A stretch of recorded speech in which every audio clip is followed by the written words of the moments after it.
Do you think it hurts? Hurts?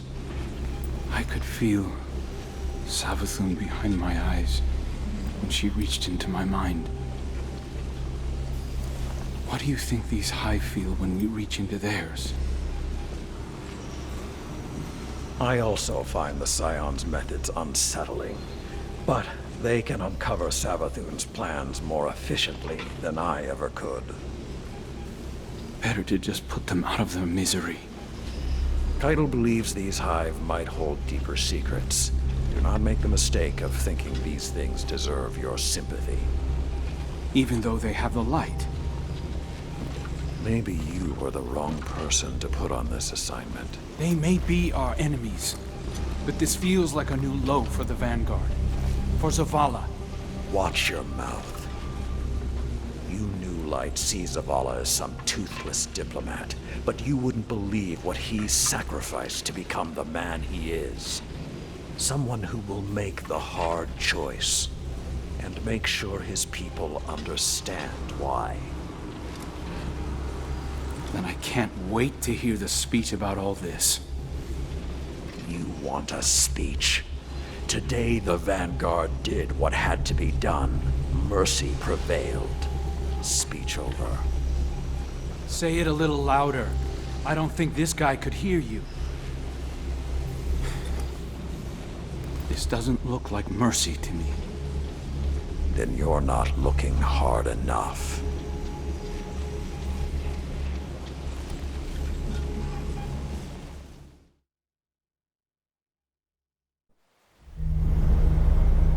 Long ago, even before there was a last city, I was deep on patrol in the old forest when a local villager sought me out.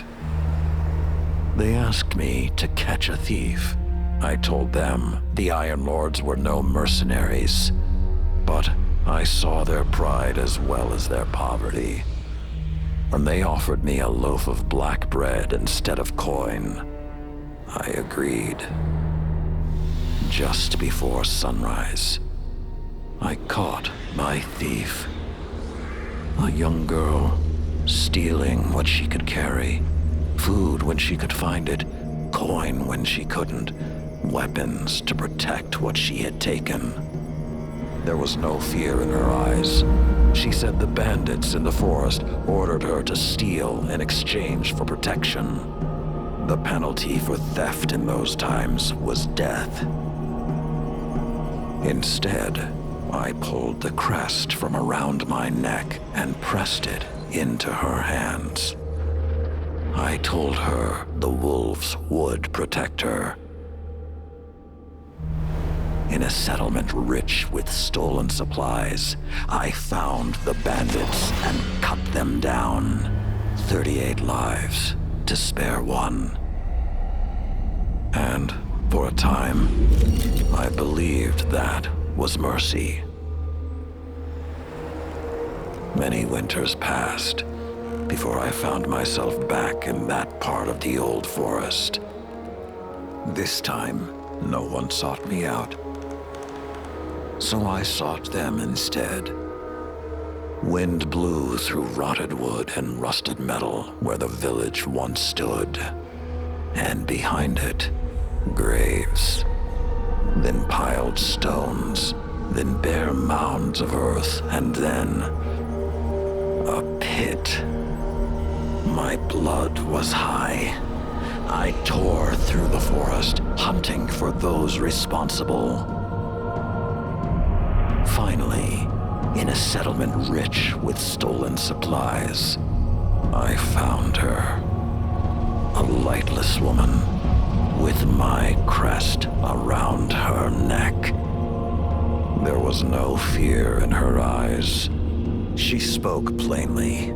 When the villagers could no longer tithe, her wolves no longer protected them. She bled them dry, and when they had no more to give, she sent in her men, unleashed her wolves. Mercy to an enemy cannot come at the cost of mercy for their victims. The right path isn't always easy to find. But once you do, the only question is whether you're strong enough to walk it.